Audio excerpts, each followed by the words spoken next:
اللہ یا نبی اللہ یا حبیب اللہ صلی اللہ علیہ وسلم۔ حضرات گرامی، خطبہ مسنونہ کے بعد قرآن مجید کی بہت ہی مشہور و معروف آیت کریمہ کی تلاوت سے میں نے خود کو مشرف کیا ہے۔ پروردگار عالم اپنے مقدس کلام میں بڑے ہی فصیح و بلیغ انداز میں ارشاد فرماتا ہے، وَمَا أَرْسَلْنَاكَ إِلَّا رَحْمَةً لِّلْعَالَمِينَ، اے محبوب ہم نے آپ کو سارے عالم کے لیے رحمت بنا کر کے بھیجا ہے۔ مفسرین کرام بیان فرماتے ہیں کہ پیغمبر اعظم سید عالم صلی اللہ علیہ وسلم کی وہ مبارک ذات ہے جو صرف اپنوں کے لیے نہیں، کلمہ پڑھنے والوں کے لیے نہیں، دنیا کے ہر مذہب و مکتبہ فکر کے لوگوں کے لیے وہ رحم و کرم کی سوغات لے کے آئے تھے۔ دنیا کے ہر مکتبہ فکر کے لیے وہ انہوں نے رحیمانہ کریمانہ دنیا کے سامنے نمونہ پیش کر کے بھی دکھایا تھا۔ مکے کی سرزمین پر پیغمبر اعظم سید عالم صلی اللہ علیہ وسلم تشریف فرما ہے، اور اس زمانے میں تیل کی بڑی مہنگائی ہوا کرتی تھی، تو مکے کی عورتیں خود بیان فرماتی کہ جب شام کا سورج غروب ہو جاتا تھا تو ہم دیکھتے تھے کہ بی بی آمنہ کا گھر پوری رات چراغ جلنے کی وجہ سے نہ جانے کس کی وجہ سے روشن رہتا تھا، یعنی پوری رات اس میں روشنی نکل کر کے آتی تھی۔ مکے کی عورتیں جب حضرت بی بی آمنہ سے ملاقات کرتی تو وہ کہتی تھی، اے بی بی آمنہ تمہیں معلوم نہیں مکے میں کتنی مہنگائی ہے، ہم لوگ کس طریقے سے اپنی زندگی کے شب و روز گزار رہے ہیں، ہم دیکھتے کہ پوری رات تمہارے گھر میں چراغ جلتا ہے۔ مکے کی کسی اور محل بلڈنگ سے اتنی روشنی نہیں نکلتی جتنی کہ تمہارے مکان کے اندر سے چاروں طرف روشنی نکلتی ہے، اتنی روشنی نکلتی ہے جس کا کوئی اندازہ نہیں لگایا جا سکتا ہے۔ تھوڑا تیل جلایا کرو، چراغ میں تیل تھوڑا ڈالا کرو تاکہ آنے والی رات میں کام آ جائے۔ حضرت بی بی آمنہ رضی اللہ تبارک و تعالی عنہا جو میرے آقا کی والدہ ماجدہ ہے، وہ بیان فرماتی بڑے حیرت کی بات ہے، تم لوگ اپنے مکان میں بیٹھ کر کے میرے گھر کی روشنی دیکھ لیتی ہو، یہ تمہاری آنکھوں کی مہربانی ہے، اور میرا تو حال یہ ہے کہ میں اپنے گھر میں بیٹھ کر کے ملک شام کی بلڈنگیں دیکھ لیتی ہوں، ملک شام کے محلات دیکھ لیتی ہوں۔ اسی لیے مولانا جلیل الرحمن فرماتے ہیں کہ روشنی نے آمنہ کے جن کی دیکھا ملک شام واہ کیا چاند نکلا، الصلاۃ والسلام، تم میرے مکان میں آنے والی روشنی کی بات کرتی ہو، اور میرے گھر میں جو شہزادہ آیا ہے اس کے نور کا تو عالم یہ ہے، اس کی منور چہرے کی تابناکیوں کا عالم یہ ہے کہ ایک مرتبہ میں کپڑے سل رہی تھی دھاگا چھوٹی والی سوئی سے، اور وہ سوئی گم ہو گئی، میں نے پورا مکان تلاش کر لیا لیکن وہ سوئی مجھے نہیں مل پائی۔ میری گود میں میرا شہزادہ تھا، میں اپنے شہزادے کو گود میں لے کے جب میں نے سوئی تلاش کی تو ایسا لگا کہ سوئی سے زیادہ کوئی مضبوط چیز میرے گھر میں ہے ہی نہیں۔ میں نے اسی دن سے یہ نیت کر لی ہے، میرے مکان میں جب کوئی چیز گم ہو جاتی ہے محمد کو سینے سے لگاتی ہوں، چیز مجھے مل جاتی ہے۔ یہ شان ہے میرے آقا سید عالم صلی اللہ علیہ وسلم کی۔ لیکن آؤ بات چلیے مصطفیٰ کے رحم و کرم کی۔ میرا رب بھی رحیم و کریم ہے، رب کا رحیم ہونا کریم ہونا یہ اس کا اپنا ذاتی ہے، اور رب کے عطا کرنے سے میرے مصطفیٰ بھی رحیم و کریم ہے۔ میرے آقا کو جو سب کچھ ملا ہے وہ مصطفیٰ نے عطا فرمایا ہے۔ رب کی جو ذات ہے وہ ذاتی طور پر رحیم و کریم ہے، اور میرے مصطفیٰ کی جو رحیم و کریم والی ذات بابرکت ہے وہ میرے رب کے عطا کرنے سے ہے۔ مکے کی سرزمین ہے، پیغمبر بازاروں سے نکل کے لوگوں کے سامنے اعلان فرماتے ہیں، یا ایھا الناس قولوا لا الہ الا اللہ تفلحون، اے لوگوں کہو اللہ کے سوا کوئی معبود نہیں ہے۔ جب تم یہ نیت کر لو گے، جب تم یہ عہد و پیمان کر لو گے، جب تم اس بات کو قبول اور تسلیم کر لو گے کہ حقیقت میں اللہ کے سوا کوئی معبود نہیں ہے، پیغمبر فرماتے ہیں لعلکم تفلحون، کامیاب تم ہو جاؤ گے، کامران تم ہو جاؤ گے، فتح یابی کا جھنڈا تمہارے ہاتھوں میں عطا کر دیا جائے گا۔ شرط یہ ہے کہ تم سچے دل سے یہ کہو تو صحیح اللہ کے سوا کوئی معبود نہیں ہے۔ اور جن لوگوں نے میرے مصطفیٰ کی زبان فیض ترجمان سے نکلے ہوئے اس اعلان اور الفاظ کو سن کر کے نبی کی بات کو تسلیم کر لیا، نبی کی بات کو قبول فرما لیا، اسی جماعت کو صحابہ کے نام سے جانا جاتا ہے۔ اسی جماعت کو اسلام کا سب سے پہلا سپاہیوں والی جو جماعت تھی وہ صحابہ کرام کی تھی، اور جنہوں نے مصطفیٰ کے اس ارشاد گرامی کو قبول نہیں کیا، اگنور کر دیا، تسلیم نہیں نہیں کیا انہی کو مکے کا کفار و مشرکین کہا گیا، انہی کو ابو جہل ابو لہب کمپنی کے نام سے یاد کیا گیا۔ جنہوں نے مصطفیٰ کا کلمہ پڑھ لیا وہ ہمارے سر کے تاج کل بھی تھے، قیامت کی صبح تک رہیں گے، اور جنہوں نے مصطفیٰ کے اعلان کو اگنور کر دیا آج بھی وہ ہماری چوٹیوں کی ٹھوکروں پر ہے، قیامت تک ٹھوکروں پر ہے۔ پیغمبر اعظم مکے کی وادیوں سے نکلتے ہیں، اسلام کی نشر و اشاعت ہو رہی ہے، اسلام کی تبلیغ ہو رہی ہے۔ ایک شہر ہے جس کو طائف کی سرزمین کہتے ہیں، پیغمبر طائف کی سرزمین پر پہنچے ہیں، اور ایک چیز میں آپ کو بتاتا ہوا چلوں، غلاموں میں سب سے پہلے جو کلمہ پڑھا ہے وہ حضرت زید بن حارثہ رضی اللہ تعالی عنہ نے پڑھا ہے۔ عورتوں میں سب سے پہلے جنہوں نے کلمہ پڑھا ہے وہ حضرت خدیجہ الکبریٰ رضی اللہ تعالی عنہا نے پڑھا ہے۔ امیروں میں، تجارت کرنے والوں میں، دولت مند لوگوں میں، مکے کی سرزمین پر سب سے پہلے جس نے کلمہ پڑھا ہے ان کو ابو بکر صدیق رضی اللہ تعالی عنہ کے نام سے جانا جاتا ہے۔ اور بچوں میں جنہوں نے سب سے پہلے کلمہ پڑھا ہے وہ حضرت علی کی ذات بابرکت ہے۔ یہ حضرت زید بن حارثہ پیغمبر کے ساتھ میں طائف کی سرزمین پر ہیں، پہاڑیوں والے علاقے سے گزرتے ہیں، وہاں پر طائف کی سرزمین پر بازار لگا ہوا ہے۔ نبی نے کسی کو گالی نہیں دی، نبی نے کسی کو برا نہیں کہا، نبی نے کسی کے ساتھ کوئی دل آزاری نہیں کی، نبی نے صرف اعلان فرمایا تھا، اے لوگوں کہو اللہ کے سوا کوئی معبود نہیں ہے۔ تم جب اس بات کا اعلان کرو گے تم کامیاب ہو جاؤ گے، تمہاری کامیابی کی ضمانت محمد لے رہے ہیں، تمہاری کامیابی کی ذمہ داری محمد عربی لے رہے ہیں۔ اگر ان کو کلمہ نہیں پڑھنا تھا، ان کو اسلام پسند نہیں تھا، اسلام قبول نہیں کرتا تھا، منع کر دیتے، یہ کہہ دیتے کہ آپ ہماری بازار سے چلے جائیے، ہمیں آپ کا کلمہ نہیں پڑھنا ہے۔ ان طائف کی سلطنت پر پلنے والے اور زندگی کے شب و روز گزارنے والے ظالموں نے اسلام بھی قبول نہیں کیا، کلمے کی اہمیت نہیں سمجھی، بلکہ انہوں نے جواب میں میرے نبی پر اینٹ برسائی، پتھروں سے برسات کی، اتنا مارا، اتنی اینٹ اور پتھروں کی برسات کی تھی کہ میرے آقا سید عالم صلی اللہ علیہ وسلم کے سر مبارکہ سے جو خون بہا ہے پورا جسم خون سے لت پت ہو چکا ہے۔ پیغمبر زمین پر تشریف لاتے ہیں اور آپ کے سامنے آپ کے صحابی ساتھ میں تھے، حضرت زید بن حارثہ رضی اللہ تعالیٰ اپنے سینے سے لگاتے ہیں، خود بھی روتے ہیں اور عرض کرتے فداک ابی و امی، میرے ماں باپ آپ پہ قربان ہو جائیں یا رسول اللہ، اس قوم نے تمہیں برباد کیا ہے، اس قوم نے تمہیں تکلیف پہنچائی ہے، اس قوم نے تمہیں خون سے لہولہان کیا ہے، آپ اس کے حق میں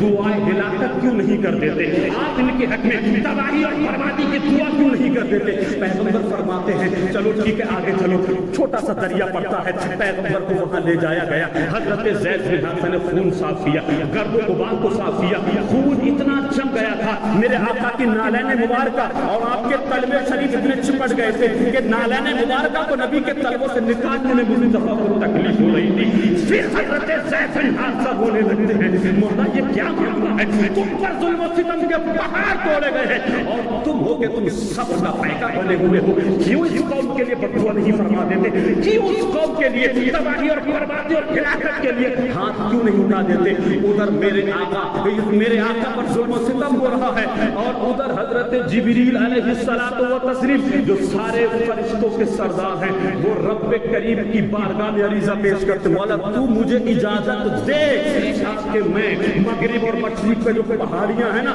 دونوں کو ایک دوسرے سے لڑا کر کے اس قوم کو ہمیشہ کے لیے تباہ کر دوں، برباد کر دوں۔ ایک روایت میں یہ بھی آیا ہے کہ اللہ نے جبریل کو حکم دیا کہ جاؤ مغرب کے اور مشرق کی جو پہاڑیاں ہیں ان دونوں کو ٹچ کر دو، دونوں کو ایک دوسرے سے لڑا دو تاکہ ان کی پہاڑیوں کی بیچ میں میرے حبیب پر جو ظلم و ستم کا پہاڑ توڑنے والی قوم موجود ہے ہمیشہ کے لیے تباہ ہو جائے گی، برباد ہو جائے گی، نیست و نابود ہو جائے گی۔ جبریل نبی کی بارگاہ میں ہے، رب کا پیغام لے کے آتے ہیں، جبریل کی بات سنی، اب ادھر حضرت زید بن حارثہ رضی اللہ تعالیٰ عنہ اپنا عریضہ پہلے ہی پیش کر چکے تھے۔ اب آقا فرماتے ہیں زید بن حارثہ ہاتھ اٹھاؤ، میں بھی ہاتھ اٹھاتا ہوں، میں دعا کروں گا تم آمین کہنا۔ اب پیغمبر کی زبان فیض ترجمان سے جو الفاظ نکل ہیں وہ نوٹ کر لیجئے۔ پیغمبر فرماتے ہیں مولا اس قوم نے مجھے پہچانا نہیں، اس قوم نے مجھے جانا نہیں، اس قوم نے مجھے مانا نہیں، مگر اس قوم کو تباہ برباد مت کرنا، اگر اس نے مجھ کو نہیں جانا ہے تو کوئی بات نہیں، لیکن کم از کم طائف کی سرزمین پر جو آنے والی نسل ہوگی اس کو اسلام کی دولت سے مالا مال فرمانا، اس کو کلمہ پڑھنے والا بنانا،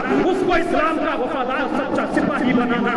آپ کی آقا دعا فرما رہے ہیں. اب زید بن حارثہ بیچ میں کہتے ہیں یا رسول اللہ آپ نے تو فرمایا تھا کہ میں دعا کر رہا ہوں, میں اب تم آمین بولو. آقا فرماتے میں دعا ہی تو کر رہا ہوں, میں تم آمین بولو نا.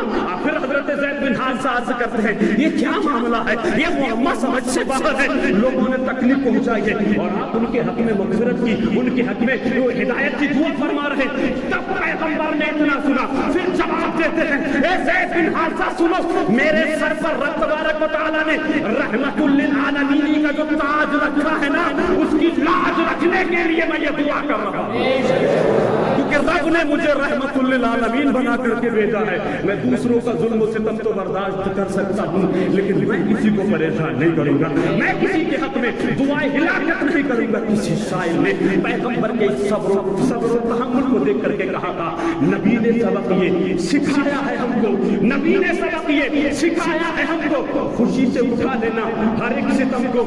زمانہ ستائے تو تم دینا دعائیں, زمانہ ستائے تو تم دینا دعائیں, مگر تم ستانے کی کوشش نہ کرنا. یہ مصطفیٰ کی مکی زندگی ہے, یہ مصطفیٰ کی مدنی زندگی ہے. مکی اور مدنی زندگی دیکھیں پوری دنیا میں, دنیا کے اندر سب سے زیادہ میرے نبی سے زیادہ کسی نبی نے پریشانیاں نہیں اٹھائی, اور میرے نبی کی امت سے زیادہ بھی کوئی کسی نبی کی امت پریشانی نہیں اٹھا رہی ہے. اس لیے پیغمبر اعظم سید عالم صلی اللہ علیہ وسلم کی مکی اور مدنی زندگی اٹھائے, پڑھے, جائزہ لے, محاسبہ کریں تو اس نتیجے پر پہنچیں گے کہ پیغمبر کی وہ مبارک ذات ہے کہ پیغمبر نے کبھی کسی کے بارے میں غلط نہیں سوچا. پیغمبر نے تو یہ حکم فرمایا ہے من لم یرحمنا صغیرنا ولم یوقر کبیرنا, جو چھوٹا اپنے بڑے کی تعظیم نہ کرے, اور جو چھوٹا اپنے بڑے کی تعظیم نہ کرے, اور جو بڑا اپنے چھوٹے کے سر پہ دست شفقت نہ پھیرے. نبی فرماتے وہ ہم میں سے ہے ہی نہیں. نبی تو یہ بھی کہتے ہیں کل مومن خیر رفیقا, تم میں بہترین مومن مسلمان وہ ہے جو اپنے مومن بھائی کے لیے اچھا سوچے, بہتر سوچے. لیکن ان دونوں حدیثوں کو ہم دیکھیں, نوٹ کریں, غور و فکر کریں. آج ہمارے حالات کیسے ہیں؟ اگر بیچارہ کوئی پڑوسی اچھا کما رہا ہے, اچھا کھا رہا ہے, اچھا اللہ نے اس کو دولت و ہمت و جسارت و طاقت و قوت و شہرت سے نوازا ہے, تو ہمارے اندر ایک عجیب و غریب بیماری پیدا ہو گئی. یہ اتنا اچھا کھا کیوں رہا ہے, یہ اتنی اچھی کمائی کر کیوں رہا ہے؟ لوگ اسی میں جل بھن کر کے اپنی دنیا اور آخرت برباد کرنے میں لگے پڑے ہیں. میں پوچھتا ہوں تم اس کے بارے میں یہ سوچ کر کے تمہیں مل کیا رہا ہے, وہ ایسا کیوں کھا رہا ہے, اس کے بچے اچھی اعلیٰ تعلیم حاصل کیوں کر رہے ہیں, اس کے بچے بڑھیا طریقے سے ترقی کیوں کر رہے ہیں؟ یار تمہارا ہمارا کام جلنے کا نہیں ہے. تم تو یہ دعا کرو مولا تو بڑا رحیم و کریم ہے, جیسے تم نے اس کو نوازا ہے نا, اپنی رحمت کے چند قطرے میرے دامن میں بھی ڈال دے. تو جب اس کو نواز سکتا ہے تو مجھے بھی نواز سکتا ہے, یعنی اس کے حق میں بھی دعا ہو سکتی ہے. اور جب رب تبارک و تعالیٰ تمہارے پڑوسی کو دولت سے, شہرت سے, عزت سے نواز سکتا ہے, تو کیا وہ رب اچھا سوچنے کی بنیاد پر دولت سے تمہیں نہیں نواز سکتا ہے, شہرت سے تمہیں نہیں نواز سکتا ہے؟ لیکن نہیں, تم گندا سوچ کر کے جو کچھ ہے تمہارے پاس وہ بھی اکاؤنٹ میں سے سارا ختم کرنے میں لگے پڑے ہو. بچا کیا تمہارے پاس؟ نبی تو فرماتے تم میں بہترین مومن وہ ہے جو دوسرے مومن کے بارے میں اچھا سوچے, اچھا گمان کرے. لیکن آج ہمارے اندر یہ بیماری ہے. دعا کریں اللہ اس بیماری کو ختم فرمائے, آپس میں اتفاق اور اتحاد کی زندگی گزارے. پیغمبر اعظم سید عالم مکے کی سرزمین پر ہیں, دیکھے تو صحیح میرے آقا نے اپنے غیروں کے ساتھ کیسے زندگی گزاری ہے, غیروں کے ساتھ کیسا اپنا اخلاق بڑا نمونہ دنیا کے سامنے پیش کیا ہے. ایک مرد اپنی بیوی کو جانوروں سے بدتر بری طریقے سے گھر کے باہر لا کر کے مار رہا تھا, بری طریقے سے جوتی چپلوں سے ڈنڈوں سے پیٹ رہا تھا. پیغمبر اس راستے سے گزرتے ہیں اور جب دیکھا کہ کوئی عورت چیخ رہی ہے, کوئی عورت بلبلا رہی ہے, کسی عورت پر ظلم ہو رہا ہے, پیغمبر کے قدم آگے نہیں بڑھے, فوراً واپس آئے, گلی میں جا کے دیکھا تو ایک مرد اپنی بیوی کو مار رہا ہے. پیغمبر اس کے قریب میں پہنچے اور پہنچنے کے بعد کہتے ہیں نوجوان کیا ہو گیا ہے تجھے, اس کو کیوں مار رہا ہے؟